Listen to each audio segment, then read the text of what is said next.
consultarle un poco qué conclusiones saca del partido en general y principalmente qué falló en el primer tiempo, si hubo algo que haya cambiado con respecto al segundo tiempo. Buenas noches. No, y la verdad que dolido. Yo creo que hubo un tiempo y un segundo tiempo totalmente diferente. En el primer tiempo entramos como relajados, totalmente diferente a lo que hicimos con Cerro, o lo que habíamos planificado. Y bueno, no puedes darte el lujo contra ningún equipo, como hablamos en el vestuario, de entrar de esa forma, sin ritmo, sin actitud, ¿verdad? Y un grande no te perdona. Y en el segundo tiempo cambiamos eso, nos fuimos encima de Olimpia. Yo creo que, bueno, tuvimos hasta ocasiones para empatar. Olimpia en el segundo tiempo no nos generó mucho. Y bueno, al estar jugado así, o empatado o pasa lo que pasó, ahora que Olimpia terminó metiendo el cuarto al final del partido.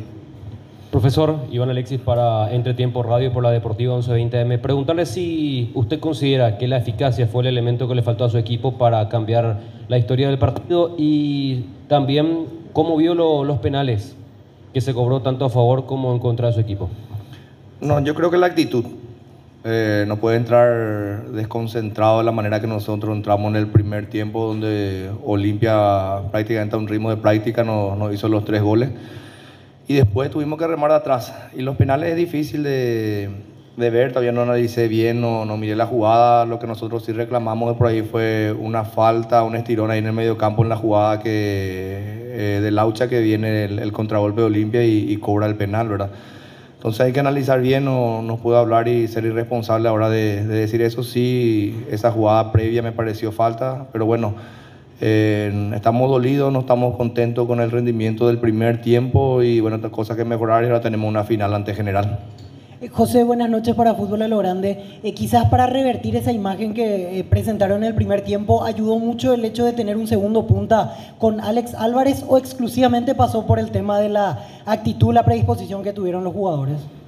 No, en el cambio sí, Álvarez con Chiquito te dan más peso arriba, ¿verdad? Pero yo creo que los errores no vienen por la formación ni nada, sino que viene por la desconcentración y la falta de actitud, ¿verdad? Porque en el primer tiempo estábamos perdiendo los duelos, Leguizamón, Rede. En el segundo tiempo prácticamente ya ganamos todos los duelos, adelantando un poquito más la línea. Y yo creo que más bien va por eso, por la falta de actitud en el primer tiempo y la desconcentración, porque teníamos más hombres en el medio y no ingresaban por dentro, por fuera, donde parecía que estábamos totalmente descompaginados nosotros. Bruno Torales para Punto Penal. ¿Se puede saber qué conversó con sus jugadores para que salga con esa actitud diferente en el segundo tiempo, profe?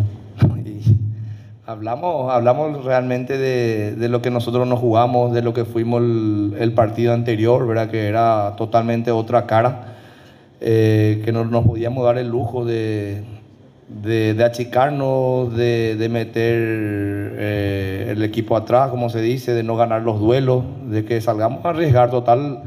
El partido ya iba 3-0, ¿verdad? Nosotros 3-1, perdón. Ya teníamos que salir, hacer daño, interpretar lo que pedía el partido, ya que Chiquito le generó muchos problemas con el juego aéreo y la segunda pelota, donde por ahí en el primer tiempo también nos equivocamos ese camino a tratar de salir jugando, donde Huguito y Domínguez ganaban mucho la segunda pelota y nos quedamos mal parados nosotros, ¿verdad? Más nada la actitud. De la forma que encaramos el primer tiempo, mucho no hablamos de esto, sino que de cambiar, y que si nos dábamos el 100 nos servía. Gracias. Gracias.